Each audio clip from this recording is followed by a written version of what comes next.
We read an expert for CBE 340 in the textbook. Chapter 4 is titled Phase Equilibrium Stages and Flash Calculations. The instructional objectives are titled for Section 0. After completing this chapter, you should be able to explain what a phase equilibrium stage is and why it may be insufficient to achieve the desired separation. Next, extend gives phase rule for an equilibrium stage to include extensive variables so that the number of degrees of freedom, which is the number of variables minus the number of independent relations among the variables, can be determined. Use T, Y, X, and Y, X diagrams of binary mixtures in conjunction with a Q line to determine equilibrium compositions. Understand the difference between minimum and maximum boiling azeotropes. Calculate bubble point, dew point, and equilibrium flash calculations.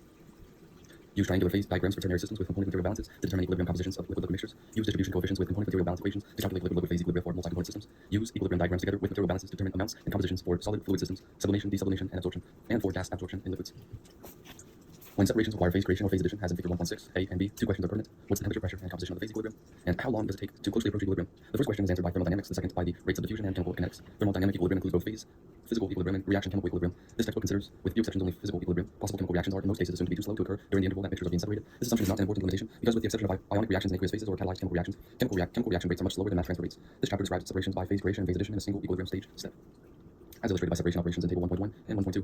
At phase equilibrium, molecules are still moving in both directions across phase boundaries, but no further temperature, pressure, or phase composition changes occur. Thus, the equilibrium is dynamic rather than static. Both the temperature and pressure are equal in each case, but the phase compositions differ except for azeotropic mixtures. These composition differences allow mixtures to be separated when phase disengage. The phases in equilibrium may be gas, liquid, or solid. Most common are 1, a vapor and a liquid, or 2, two partially immiscible liquids, and 3, two immiscible liquids and a vapor. Examples of all three are presented in this chapter. More than two phases can be in physical equilibrium. An extreme example of multiphasic equilibrium is the 7-component system at near ambient conditions, shown in figure 4.1. The phase on top is air followed by 6 partially miscible liquid phases of increasing density. Each of these 7 phases contain all 7 components. In most of the phases, mole fractions of many of the components range from very small to very, very small. For example, the aniline-rich phase contains on the order of 10 mole% N-hexane and 20 mole% water, but much less than 1 mole% each of dissolved air, phosphorus, gallium, and mercury. Even though each phase is not in direct contact with more than 2 other phases, all are in equilibrium with each other. For example, even though the N-hexane-rich phase is not in direct contact with the water-rich phase, approximately 0.0 mole% water is present in the N-hexane-rich phase at physical equilibrium. I know I stated previously that I would touch on section 1, but I don't want to. I think I want to, actually. 4.1 Gibbs phase rule and degrees of freedom. The theoretical foundation for phase equilibrium is the Gibbs phase rule derived by J. Willard Gibbs at Yale University in 1875. Consider an equilibrium system consisting of one or more phases, denoted as NP, with one or more chemical components, denoted as C. In the absence of chemical reactions and for negligible gravitational, electrical, magnetic, and surface forces, the intensive thermodynamic variables, those independent of the mass, are temperature, T, pressure, P, and composition, in mole fractions. Let NV be the number of variables and NE the number of independent equations that relate the intensive variables. And the number of degrees of freedom for the system is denoted as N sub D, and this is equal to NV minus NE, where ND is the number of variables that must be specified so that the remaining variables can be determined from the independent equations. And the Gibbs phase rule, which is derived below, is as shown. ND, the number of variables that must be specified, is equal to C, the chemical components, minus N sub P, the number of phases at equilibrium, plus 2. So consider a one-component system, C equals 1 of water. The phase diagram shown in figure 4.2 in the form of phase boundaries in terms of pressure and temperature. Phase boundaries are shown below, and they are shown between vapor and liquid. So the water vapor or steam, and liquid as the water. So vapor and solid ice, and liquid and solid ice. If the number of phases at equilibrium is equal to 1, applications of equation 4-1 Gibbs phase rule gives us that the N sub D, the number of variables that must be specified, so that the remaining variables can be determined from the independent equation, is equal to 2. Since the mole fraction is fixed at 1, the only intensive variables remaining are T and P, both of which must be specified to fix the state of the system, as shown in figure 4.2. Single phases of water vapor, water, and ice exist over ranges of temperature and pressure. So right now we're looking at a phase equilibrium graph or plot. If instead one phase, we have NP, the number of phases at equilibrium, equals 2. Equation 4-1 gives phase rule. It gives the number of variables that must be specified so that the remaining variables can be determined from the independent equation. N sub D equals 1. We can only specify temperature or pressure, each of which is the same for both phases, as shown in figure 4.2. The remaining intensive variables must lie on the phase boundary. For example, on the vapor pressure curve for water in equilibrium with steam.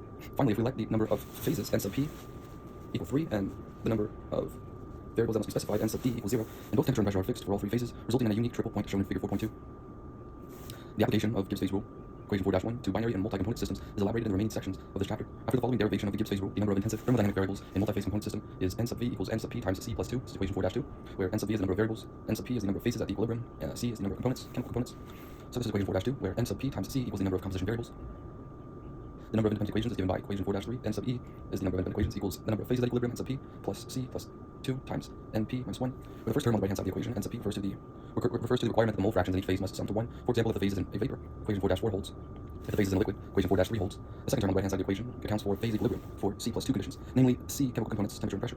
As shown in section 2.1 on phase equilibrium in chapter 2, compositions for two phases in equilibrium are commonly and most conveniently expressed by components, K values in terms of ratios of mole fractions in two phases. For vapor liquid equilibrium for component I, equation 4-6 holds, where Ki is the mole fraction of I in the vapor phase over the mole fraction of I in the liquid phase, and this correlates to Ki equaling this results in Ki equaling Yi over Xi. The K value is a distribution of partition coefficients, which for component I is equation 4-7. K sub D sub I is equal to the mole fraction of I in liquid phase 1 over the mole fraction of I in liquid phase 2, and this equals X sub I over X sub I. X sub I denoted as 1 and X sub I denoted as 2, respectively. K values, equation 4-6 and 4-7 are widely used to measure the degrees of which the chemical component distributes between two phases. For vapor liquid equilibrium, high K values favor the vapor phase, while low K values favor the liquid phase. K values are thermodynamic properties and need not be counted as variables because they depend on the intensive variables T and P and the mole fractions of all components in the system, as discussed in chapter 2. For temperature and pressure, the equilibrium calculations are given. Equation 4-8, equation 4-9, T1 equals T2, and this equals T and P. Similarly, P1 equals P2, and this equals P N sub P, where the subscripts denote the phase. Note that in equation 4-3, which shows the number of independent equations, the number of conditions C plus 2 is multiplied by NP minus 1. And this is due to because each condition is in terms of two phases. For example, for three phases at equilibrium, T1 equals T2, T2 equals T3, and thus T1 equals T3. However, only two of these equations are independent, because, for example, the third equation can be derived by combining the first two equations to eliminate T2. Subtracting equation 3 from equation 2 gives us equation 1, which is Gibbs phase rule. So equation 3 and 2 gives us equation 1. Notice that we have C, we have NP, we have NP, NP, we have NE and ND. However, upon subtraction of these, it doesn't seem that we have N sub V or N sub V in the equation. I guess we're making a correlation according to this text. It's not written explicitly as an equation. We have ND is equal to NV minus NE, and that's equal to C minus NP plus 2. So the number of degrees of freedom is equal to the number of variables, I believe, N sub V minus N sub E, which is the independent equations. N sub V is the number of variables, N sub E is the independent equations. Here we have example 4.1, equilibrium phase conditions for a three-phase system. I will be skipping this example due to the fact that we are not explicitly covering this section. It's only just for informational sense. Moving on to section 2, which is included in the syllabus. Binary vapor liquid systems at equilibrium. Experimental vapor liquid equilibrium VLE data for binary systems are widely available. The data are for either isobaric or isothermal conditions, which, with isobaric conditions being most common and useful, the data are presented in the form of tables like 4.1 and 4.2 are given in this section. 4.1 table is a VLE data for three binary systems at 1 atm pressure, so VLE denoting vapor liquid equilibrium. So the data for vapor liquid equilibrium are presented in tables, also they're presented in plots like figure 4.3, which this plot is a vapor liquid equilibrium data for methanol. We show a TYX plot and a YX plot. Thirdly, how the data is presented is shown in correlation parameters for equations of state, activity, coefficient equations of the type discussed in chapter 2. The most complete single source of vapor liquid equilibrium data is the computerized Dotman data bank DDB, and we have DDBST.com. And this was started in 1973 at the University of Dortmund. The 2013 version of DDB contains 34,000 sets of vapor liquid equilibrium data. The DDB software package is designed to be accessed by process simulators and is available to users of Aspen Plus, ChemCAD, and ProSim Plus. Moving on, section 2.1, zeotropic binary mixtures. Binary mixtures are zeotropic or azeotropic. At equilibrium, vapor and liquid phases of a zeotropic mixture never have the same composition. 4.2.1 Zeotropic binary mixtures. Binary mixtures are zeotropic or azeotropic. At equilibrium, vapor and liquid phases of a zeotropic mixture never have the same composition. An azeotropic mixture at equilibrium has identical composition of the vapor and liquid, so Yi is equal to Xi. Table 4.1 presents experimental vapor liquid equilibrium line for three binary systems at 1 atm. Each row of data includes the temperature and phase compositions, Xa and Ya, of, by convention, the more volatile component. By Gibbs phase rule, equation 4-1, with two phases and two components, we have the number of variables that must be specified is equal to 2 minus 2 plus 2, and thus is equals 2. In table 4.1, the pressure is specified, therefore, if Xa is specified, then the temperature and Ya are fixed. Because Yb is equal to 1 minus Ya, and likewise with Xb, the mole fraction of the less volatile component need not be included in the table. For each of the three mixtures in table 4.1, the first row of data corresponding to the bubble point temperature at the system pressure of A, the more volatile component A, the last row of the table corresponding to the boiling point temperature of the less volatile component. Temperatures in the intermediate rows of data are between the boiling points of the two components. Table 4.1 also includes the last column of each row, except when one of the two components is not present. The calculated values of the relative volatility, alpha, of A and B, defined by equation 4-10.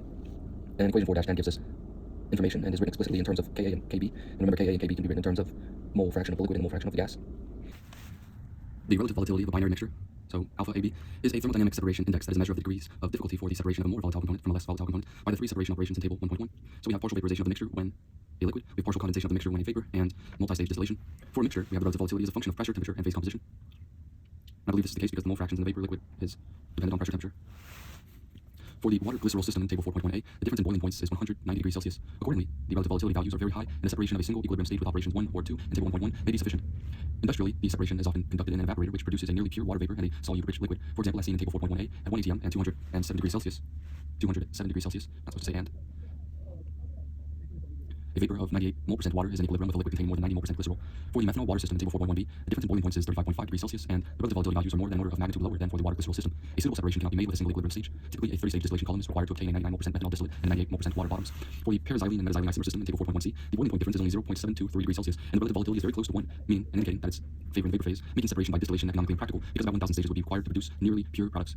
Phase equilibrium calculations and visualization of phase conditions using the vapor liquid equilibrium data sets like those in table 4.1 are conveniently made from plots of data. Most useful are the TYX and the YX plots for isobaric conditions. Such plots for the methanol water system in table 4.1b are shown in figure 4.3. All of the data appear in the TYX plot of figure 4.3a, and while temperature does not appear in the YX plot of figure 4.3b, the TYX plot is useful for determining phase stages, phase transition temperatures, and phase composition and phase amounts for a given pressure. Consider the TYX plot in figure 4.4 for the N-hexane and H-N-octane system at 101.3 kilopascals. Figure 4.4 has two curves labeled saturated vapor and saturated liquid. The two curves converge at x equals 0. The normal boiling point of N-octane is 258.2 degrees Fahrenheit, and a liquid mole fraction equals 1. The boiling point of normal hexane, 155.7 degrees Fahrenheit. Mixture conditions above the saturated vapor curve correspond to a superheated vapor. Conditions below the saturated liquid curve correspond to a subcooled liquid. Two-phase mixtures only exist at conditions on or between the two curves. Temperatures along the saturated vapor curve are called dew point temperatures, while temperatures along the saturated liquid curve are called bubble point temperatures. Dew point indicating that it's going down, bubble point indicating that it's going up, and at a phase where going up it would be liquid to vapor, and opposite for going down.